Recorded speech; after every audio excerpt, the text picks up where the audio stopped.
Tajuk buku ini ialah Sumpahan Legenda, penulis Hilal Ashraf. Otaknya berfikir, apakah dia mampu bertahan untuk hidup bersama lelaki itu? Apakah pilihannya untuk dididik sebagai pendekar satu pilihan yang salah? Patutkah dia melupakan hasrat untuk menuntut bela? Mustahil. Rushdie mendengus. Api kesumat dalam jiwanya tidak pernah luput. Jika perlu mendaki gunung yang tertinggi atau merentas lautan api sekalipun, aku akan usahakan jika melakukannya dapat menuntut bela kematian Ayanda dan Bonda. Rushdie menggepal erat kedua-dua penumbuk, menanam azam. Tidak lama kemudian, Rushdie membuka langkah mengekori Aslim yang telah beberapa depa meninggalkannya. Dia tidak akan melupakan peristiwa itu selama-lamanya. Rushdie tersengih sendiri. Arsalan perasan. Engkau teringat kepada siapa? Ah, guruku. Antara perkara pertama kami lakukan bersama-sama ialah merentas hutan. Seperti ini, berjalan hampir seharian. Hanya untuk kemudiannya berehat sebentar. Dan kembali berjalan pulang. Apabila aku mempersoalkan hal tersebut, guruku berkata, itulah latihannya. Rushdie tertawa.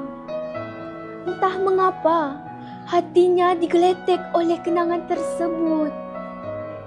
Arsalan turut ketawa. Mungkin kerana mampu membayangkan situasi tersebut.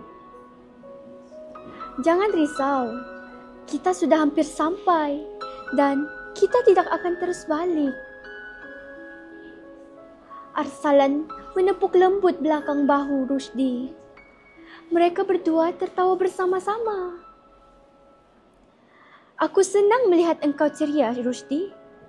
Walaupun perkenalan kita amat baharu, masih singkat.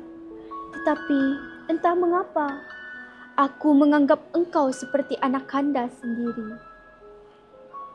Kini, tangan Arsalan berada di atas bahu Rushdie dan memegang erat.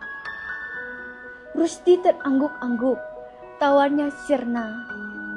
Wajah Arsalan jelas mempamerkan kesungguhan untuk menyampaikan mesej kasihannya itu.